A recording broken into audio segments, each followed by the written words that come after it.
सब माया के ख्याल हैं, सब माया के चोज, बिन साहेब की बंदगी तू जंगल होगा रोज।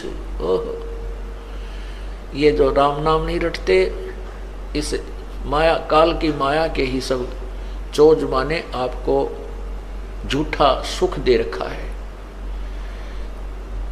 इस झूठे सुख में, इस माया के जो आनंद को आनंद मानते हैं, कार होगी, कोठी होगी, घूटी ला ली, ताश खेल लिया, इधर उधर बकवाद कर ली, नाच गा लिए, कहते हैं ये माया के चोज हैं तुझे यहाँ मूर्ख बनाए रखने के लिए। और भगवान की भक्ति के बिना फिर ये सब ठाठ बाट छोड़ करके जंगल में रोज बनेगा। रोज एक पक्षी जिसे नील गाय कहते हैं, वो सारा दिन भटकता रहता है, इधर से उधर, उधर से उधर, कोई ठिकाना नहीं। कोई कुत्ते पाड़ रहे हैं, कोई किसान लठ मार रहे हैं, इधर से उधर भगा रहे हैं। कहते हैं ऐसी दुर्गति तेरी हो जाएगी।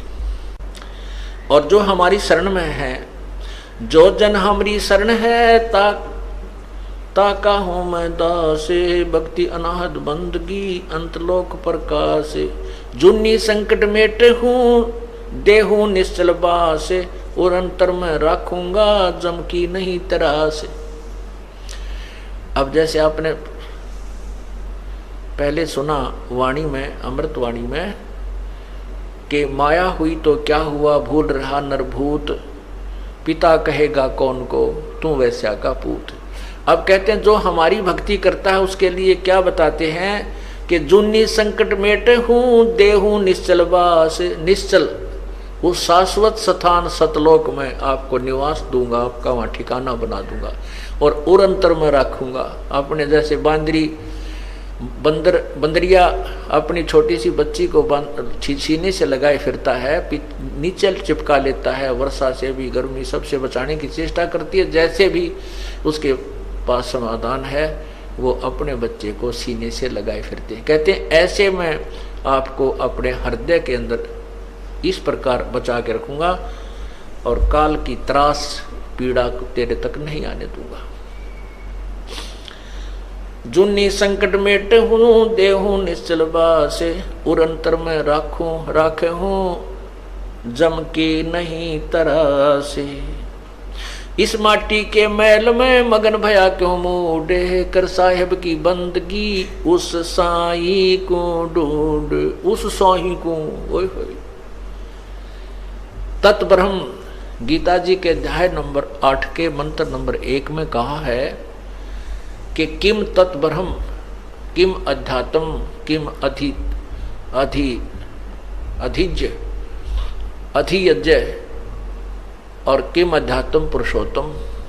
कि वो किम कौन सा, वो तत्ब्रह्म जिसके विषय में आपने 7वें अध्याय के 29वें श्लोक में कहा है कि तत्ब्रह्म को उस भगवान को जानने के बाद, उस ब्रह्म को जानने के पश्चात, और सारे इस आध्यात्मिक ज्ञान को समझने के उपरांत, और सभी कर्मों के बारे में जिसको जानकारी हो जाती है तत्व ज्ञान समझकर, उसके पश्चात वो व्यक्ति तो केवल जन्म मृत्यु से ही छूटने का प्रयत्न करता है, यहाँ की किसी भी वस्तु की इच्छा नहीं करता। उसके विषय में 8वें अध्याय के प्रथम मंत्र में अर्जुन ने पूछा कि फिर कौन है वो तत्ब्रह्म, वो परमात्मा, वो भगवान कौन है, वह भगवान कौन है, जिसके विषय में आपने 7वें अध्याय के 29वें श्लोक में कहा। 8वें अध्याय के 3रे श्लोक में गीता ज्ञानदाता भगवान कहता है कि वो परम अक्षर ब्रह्म है, वो परम अक्षर ब्रह्म है। तो यहां भी क्या बता रहे हैं, इस माटी के मैल में मगन भया क्यों मूडे, कर साहेब की बंदगी उस साईं को ढूंढे। उस साईं को ढूंढ,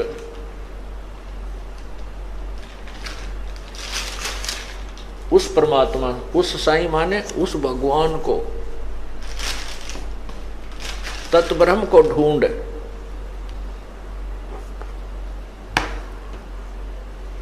अब उस परमात्मा को कैसे ढूंढना, जैसे गीता जी अध्याय नंबर 17 के श्लोक नंबर 23 में कहा है कि उस परमात्मा के पाने का मंत्र है ओम तत्सत।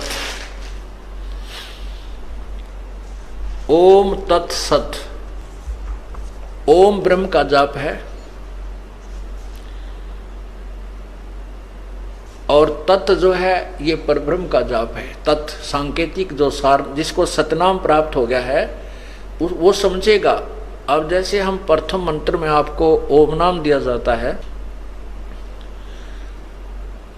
वो सावित्री ब्रह्मा जी का जाप है, अर्थात वो स्वाद चक्र को खोलने का की कुंजी है। अब स्थान स्थान पर अंतर होता है। जैसे एक लड़की के पिता का नाम भी हवा सिंह है और पति का नाम भी हवा सिंह है। अब स्थान स्थान पर अंतर है। जिस पिता से जन्म हुआ है उसका नाम भी हवा सिंह है, उसमें उसका भाव पिता वाला है, और जिससे उसका विवाह हुआ उसका नाम भी हवा सिंह है, उसमें उसका वहाँ वो पति हवा सिंह ही जाना जाता है। वही हवा सिंह नाम जो है वहाँ पति है। तो कहने का भाव यह है कि जो ओम मंत्र आपको प्रथम मंत्र ब्रह्म गायत्री में दिया जाता है तो वो सावित्री और ब्रह्मा का जाप है। और जब आपको सतनाम के अंदर जो नाम दिया जाता है यही नाम ये ब्रह्म का जाप है। और तत् जो दूसरा मंत्र है वो परब्रह्म का जाप है। जैसे अब तीसरा नाम लेने की होड़ सी लगी थी, सार नाम लेने की, सार शब्द लेने के लिए हमने बार बार प्रार्थना आ रही थी कि हमें सार नाम दो जी, सार नाम दो जी, तीसरा नाम दे दो जी। अच्छा भाई, अभी जेल से आए हैं, अभी थोड़ा सा अपनी व्यवस्था में बनाने में थोड़ा टाइम लगे, हमने 2-3 महीने लगे, और आपको सार नाम देंगे, अवश्य देंगे, क्योंकि ये तो आपके लिए सारा साजबाज जोड़ रखा है। अब उनको बुलाया, उनसे परीक्षा ली तो 485 में थे, मेरे ख्याल में 40 पास हुए। ओ तेरा गजब भैया। अब एक तेन्यू तक लाना देगा, बोला जी आपने ढंग से ना बताया नाम देते समय। अरे तेरा गजब हुए, तीसरा नाम तो PhD का है। उसने कहा कि आपने केवल ये बताया था कि ये नाम ऐसे जपना है, दूसरा तत् ऐसे जपना है, आपने नोतना बताया यो ब्रह्म का है, यो परब्रह्म का है। वह बोला ये सत्संग करते समय मैं बता कौन से रागनी गाया करता, यही तो बताता हूं, तुम्हारे को ये देखना था तुम्हारी बुद्धि कहाँ काम करती है। वो तेरा गजब हो यो। और फिर मन ने उलाना देने आपने ढंग तो ना बताया, यह भी उलाना उठूंगा भाई। आए सत्संग में बताता हूँ, हर बार कहता हूँ कि तत् यो ब्रह्म ओम ब्रह्म का जाप है, और तत् जो दूसरा मंत्र ये पर ब्रह्म का जाप है, और तीसरा पूर्ण ब्रह्म का जाप है। और फिर भी उलाना मेरे सिर पे। और तेरा पहली क्लास की बातें करते हो बच्चे, कोई बात नहीं, इसलिए आपको बार बार बुलाया गया है और ये अभ्यास आपका होगा। तीसरा नाम देना तो परमात्मा ही देना है, और उसमें फिर आपके पास समय भी नहीं है। जैसे उस दिन 485 नाम लिखा गए थे, 285 भाग गए, 200 रह गए, 200 में थे 20-30 वो पास हुए, वो भाग्य उनके पास एक दिन और रुकने का समय नहीं था। रोहतक गए, रोहतक निकल गए उधर के उधर, कदे फिर घर के छो माजा। अरे पुण्यात्माओं, परमात्मा पाने के लिए ये नाम तो ऋषि में ऋषियों को नहीं मिला जिन 88-80 से 1000 वर्ष तक तप किए, और आपको एक दिन और रुकने में परमात्मा निकटाव थे और वो भी छोड़ के भागे। तो फिर तीसरे नाम के योग्य भी हो कहाँ गए? अपनी नमज आप टटोल लिया करो एक आदि पर कि हम कितने योग्य हुए हैं। सार नाम अब्राहिम सुल्तान अधम बलक बुखारे का बादशाह था, उसने घर त्याग दिया। परमात्मा ने कहा था बेटा जा बेशक तो अपना राज्य भी कर, भक्ति कर। तो उसने कहा नहीं पिता, नहीं परमात्मा, अब तो बच्चे संभाल लेंगे, वो सियाने हो गए, अब उस नरक में नहीं जा सकता, और मुझे अपनी लकड़ी तोड़ कर बेच करके मैं अपना व्यवस्था कर लूँगा। करना तो पड़ेगा काम, लेकिन यहाँ कर लूँगा, अपनी मजदूरी करके अपना पेट निर्वाह करके अपनी भक्ति करता रहूँगा। तो उसने ऐसा ही कि एक झोपड़ी डाल ली, जंगल में लकड़ी तोड़ लिया, बेच आओ बस बाजार में, और बैठ कर अपना 5-4 दिन उन खा ले, फिर एक दिन एक इठड़ी एक बंडल फिर तोड़ के डाल जाओ। इस तरह अपनी भक्ति कर रहा था। प्रथम मंत्र दिया, फिर सतनाम दिया प्रभु ने, फिर सार नाम के लिए, क्योंकि सत्संग में सुनता रहता था, फिर कहा भाई सार नाम भी दिया जाएगा, सार नाम के बिना मोक्ष नहीं हो सकता। तो वो सार नाम के लिए प्रार्थना करता था, प्रभु आपका दास सार नाम के योग्य हो गया हो तो देख ला प्रभु, कृपा करना आपके दास पर, बहुत अधीन हो गया था। परमात्मा ने कहा भी अवश्य बेटा, नाम जब तुम योग्य हो जाएगा अवश्य नाम देंगे। तो एक दिन प्रभु ने कहा भी तुमको सार नाम दिया जाएगा, आप ऐसे ऐसे उस दिन वहां आना हमारे पास आश्रम में या जैसे भी कोई स्थान निहित किया।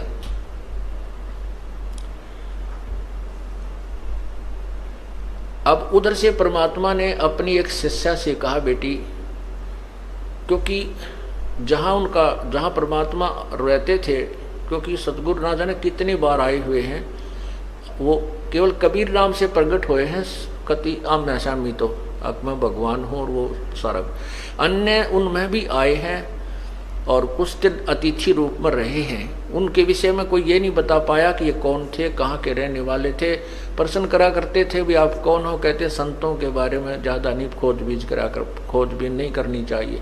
इस तरह वो गुप्त रूप में काफ़ी समय तक 10, 20 वर्ष, 50 वर्ष कहीं रह जाते थे, फिर चले जाते थे, अपने अन्य रूप बना कर भी आते रहे। तो वो वहाँ एक आश्रम सा बनाकर प्रभु रहा करते थे, एक झोपड़ी सी डाल के। तो वहाँ बुलाया उनको के, और उसमें प्रवेश करने से पहले 5-4 मकान आते थे और वो एक ही गली थी उसमें एंट्री करने की, और उसमें 5-4 जो मकान थे उनमें से एक मकान अपने भगत का था। तो उस लड़की से कहा बेटी अब के ये भगत आएगा सार नाम लेने के लिए, उस दिन बता दिया, उस दिन आना, क्योंकि वो गुरु वचन पर चलता था, भगत गुरु वचन पर चलते थे, उसी दिन आना था। परमात्मा ने कहा बेटी अब ये ऊपर से आए ना, यहाँ तेरे मकान के नीचे से गुजरे तो इसके ऊपर एक बाल्टी गारा के कीचड़ की, पेशाब पशु भैंसा का, पशुओं का, गायों का, बकरियां का गोबर गार मिलाकर इसके ऊपर ओझ दिए, ऊपर तक उलेट देना। और इसकी फिर क्या प्रक्रिया हो, इस गारा के मिट्टी के कीचड़ के डलने के उपरांत इसकी क्या प्रक्रिया हो वो मुझे बताना, यो तुझे कैसा व्यवहार करे। तो उस लड़की ने ऐसा ही किया। इब्राहिम सुल्तान जी आ रहे थे, ये बल्ख बुखारा के बादशाह थे जिन्होंने राज रूज त्याग करके अपना एक साधारण से व्यक्ति का जीवन जी रहे थे, भक्त का। अब जैसे आपको बताया था कि विकार मरे मत जानियो जो भूबल में आग, बहुत अधीन था, नम्रता भी बहुत थी, आता था सत्संग में जब भी जी साहब जी सर। अब ये तो परीक्षा होगी जब पता चलेगा हम कितने नम्र हैं, कितना क्रोध और काम और लोभ त्याग गया है, जब सामने चीज होगी जब पता चलेगा। तो वो आ रहा था, उस लड़की ने वो एक काम किया, ऊपर तक वो पूरी बाल्टी ठोक दी उसके ऊपर, और तब उसने नुक्कती ला करके देखा ऐसे,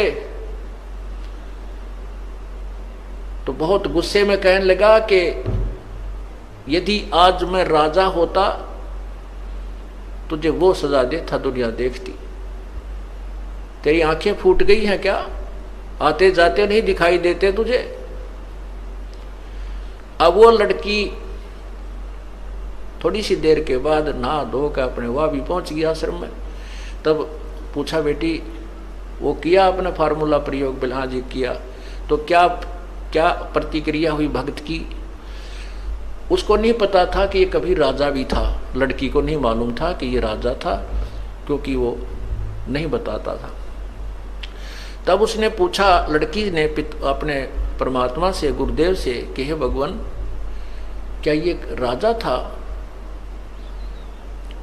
तो उसने, गुरुदेव ने यानी परमात्मा ने, कबीर जी ने कहा क्यों बेटी क्या बात है, कि जब मैंने इसके ऊपर बाल्टी डाली ना, पानी का कीचड़ डाला, तो मेरे से खुद क्रोध में कहने लगा यदि आज मैं राजा होता, अगर आज मैं राजगद्दी पर होता, राज्य ना छोड़ा होता तो तुझे वो सजा देता, यहाँ संसार देखता। बेटा बेटी बस यही देखना चाहूँ था मैं, इसकी नब्ज देखना चाहता था, ये तीसरे नाम के योग्य हुआ है कि नहीं। ठीक है बेटी, राजा था ये, और बहुत बड़ा राजा था, इसने बहुत ही कुर्बानी की है। तब वो सत्संग के उपरांत जब भी गुरुजी विराजमान हुए आसन पर और कहा भी आ जाओ जिसने सार नाम लेना है, वो उठकर गया, प्रार्थना की कि आपका दास सारनाम के योग्य हो गया हो तो दया करियो प्रभु। तो परमात्मा ने कहा, नहीं बेटा, अभी तू राजा है, भक्त नहीं बना है। वो कहता, नहीं गुरुदेव, नहीं, मैं तो बिल्कुल आपकी कृपा से, आपके कहने से ही उसी दिन से राज को त्याग दिया है मैंने। परमात्मा बोले, नहीं, मैं जो कह रहा हूं वो सही है, तू राजा है। और फिर कहता, नहीं जी, आप नहीं जी, बिल्कुल नहीं। तो कहते हैं, गुरु के सम्मुख वचन नहीं कहे, सो से रहनी गहनी सुख लय। यह भी उसकी कमजोरी थी, ये कहना कि नहीं जी, नहीं जी, जो गुरु जी कहे कहा जी जरूर, कोई उसको गहराई से सोचे कहां बोल रहे हैं संत। तो परमात्मा ने कहा, जा बेटा, 1 वर्ष के बाद उस दिन आना, बस, ज्यादा नहीं। तब वो चला गया। वो सोच गया, भाई बात कोई गड़बड़ जरूर हुई है, गुरुजी ने मुझे ऐसा कैसे कहा। फिर अपने अंदर टटोला, झांक गया, अपने अंदर झांका, वो मेरे से ऐसी कौन सी गलती हुई, मैंने ऐसा कौन सा काम कर दिया, ऐसी क्या बात हुई। खूब सोचा साची करता करता, कभी ना कभी तो दिमाग में आती है वो गलती की, सामने तो आवेगी घूम फिर के। तो उसके मन में आया, हो ना हो उस दिन उस बहन ने कीचड़ डाला था, कहीं मैंने उसको कुछ कह दिया। फिर उसने सोचा, गुरुजी को क्या पता, फिर वो काल घुमा दे। कहने का भाव यह है, 1 वर्ष में उसको इतनी तड़फ लगी, सार नाम प्राप्ति की, और ज्यादा तड़फा, रोया, ये भगवान मैं पापी आत्मा हूँ, जिस परमात्मा के पाने के लिए मैंने घर भी छोड़ा, सब कुछ त्याग दिया, और वही नहीं मिला मुझे नीच को, तो ये जीवन व्यर्थ हुआ। तो बहुत विनम्र हो गया, अंतःकरण के अंदर बहुत ज्यादा विनम्रता, रोने से परमात्मा की ज्यादा भक्ति की। 1 वर्ष के बाद वो फिर उस दिन, निर्धारित दिन को आया। तो परमात्मा ने कहा, बेटी आज फिर वही फार्मूला करना इसके ऊपर, और इसकी प्रतिक्रिया बताना मुझे। दूसरी बार जब वो आया, बल्ख बुखारे का बादशाह उसी स्थान से गुजर रहा था, उस लड़की ने ऊपर से उसी प्रकार वह कीचड़ डाल दिया। तब वो कहता है कि, तो वो लड़की कहती है, भाई साहब मैंने दिखे को नहीं, आप दिखाई नहीं दी, माफ करना, कौन हो आप, और मेरे से गलती होगी, माफ करना। कहने लगा, बहन ये कोई बात नहीं, ये तो मिट्टी के ऊपर मिट्टी ही डाली है, ये 5 तत्वों का शरीर भी मिट्टी है, ये भी कुबाड़ा है, आपने इसके ऊपर कुबाड़ डाल दिया, कोई बात नहीं, नहीं ना धो लूंगा, क्या बिगड़ गया इन कपड़ों का। इतनी विनम्रता उसके अंदर आई। तब वो परमात्मा के चरणों में पहुंचा। फिर तो उल्टा चला गया, कि नदी नहर में जाकर नहाया धोया, कपड़े धोए, सुखा सुकू का फिर आया। आना था उस दिन, तो चरणों में बैठ गया। तब लड़की से पूछा परमात्मा ने, बेटी आज क्या गतिविधि थी उस भगत की। आज उसने जी ऐसे ऐसे कहा कि कोई, मैंने तो कहा भाई साहब गलती होगी, मैंने दिखाई नहीं दी, माफ करना। वो कहने लगा, नहीं कोई बात ना बहन, माटी पर माटी ये तो डाली है, इससे क्या फर्क पड़ गया, मिट्टी पर मिट्टी ही डाली है, अब धो के नहा धो के आ जाऊंगा, क्या फर्क पड़ गया। तब परमात्मा से उसने फिर अर्ज की कि प्रभु आपका दास सार नाम के योग्य हो गया हो तो क्षमा करना, दान करना दाता। तब वो कहते हैं कि हाँ बेटा, आज तू नाम के योग्य हो गया, आज सार नाम तुझे दूंगा। तो पुण्यात्माओं, सत्संग इसीलिए आपको बुलाया जाता है। आपने महीने में लगभग गणना नहीं तो 1 सत्संग 2 सत्संग अवश्य अटेंड करने चाहिए, क्योंकि 6 सत्संग हम करते हैं, 1-2 अटेंड अवश्य करना चाहिए। और सारे पीरियड अटेंड कर लो तो जल्दी बात बन जाएगी, ज्ञान समझ में आए बिना ये मोक्ष नहीं हो सकता।